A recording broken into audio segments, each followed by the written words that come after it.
বাবার ঋণ সন্তান কখনো শোধ করতে পারে না। একজন বাবা সে যে কত কষ্ট করে, কত পরিশ্রম করে। একজন মা 10 মাস 10 দিন এই পেটে বাচ্চাকে ধারণ করে রাখে, প্রসব ব্যথা সহ্য করে। কিন্তু একজন বাবা যখন সে দুনিয়াতে আসে তারপরের থেকে সেই সন্তানের দায়িত্ব বাবা নেন।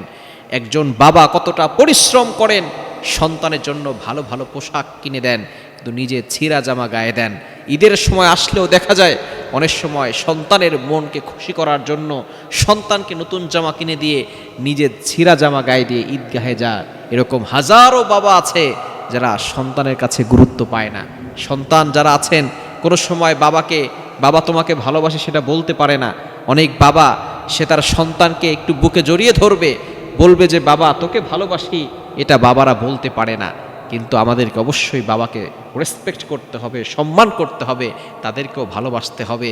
তাদেরকে মাঝে মধ্যে হাদিয়া দিবেন, উপহার দিবেন, উপঢৌকন দিবেন, যতটুকু পারেন তাদের খেদমত করার চেষ্টা করবেন। তারা হচ্ছে শ্রদ্ধা জায়গা থেকে তাদেরকে ভালোবাসবেন, তাদেরকে শ্রদ্ধা করবেন।